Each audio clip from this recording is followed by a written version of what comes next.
Të shitura që në lindje binjaket identike ribashkohen nga TikTok, gjejnë edhe nënën. Amy dhe Ano janë binjake identike, por menjëherë pasi lindën, ato u morën nga nëna e tyre dhe u shitën në familje të ndara. Vite më vonë, ata e zbuluan njëri tjetrin pavarësisht fal një shfaqjeje talentesh televizive dhe një video në TikTok. Sipas BBC, ndërsa hulumtuan në të kaluarën e tyre, ato kuptuan se ishin mes mijëra foshnjave në Gjeorgji të vjedhura nga spitalet dhe të shitura disa deri në vitin 2005. Historia se si Amy dhe Ano zbuluan njëra tjetrën fillon kur ato ishin 12 vjeçe.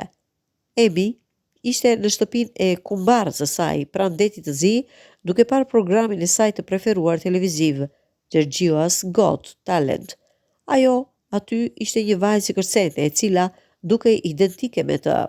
7 vjet më vonë, në nëntor 2021-shit, Amy postoi një video të saj me flok blu duke shpuar vetullat në TikTok.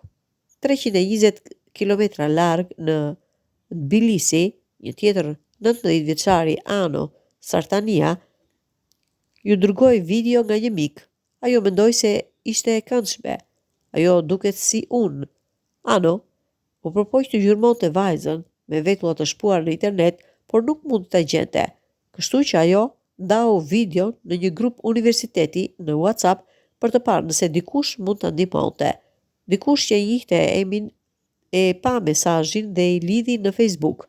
Emi e kuptoi menjëherë se Ano ishte vajza që kishte parë gjithë ato vite më parë në Gjergjuas Got Talent. Gjatë ditëve në vijim, ato zbuluan se kishin shumë të përbashkëta, por jo të gjitha kishin kuptim. Të dyja kanë lindur në maternitetin Kirskih, i cili nuk ekziston më në Gjeorgjinë perëndimore, por sipas certifikatave të tyre të lindjes, ditëlindjet e tyre ishin disa javë diferencë. Nuk mund të ishin motra e aq më pak binjake, por kishte shumë ngjashmëri.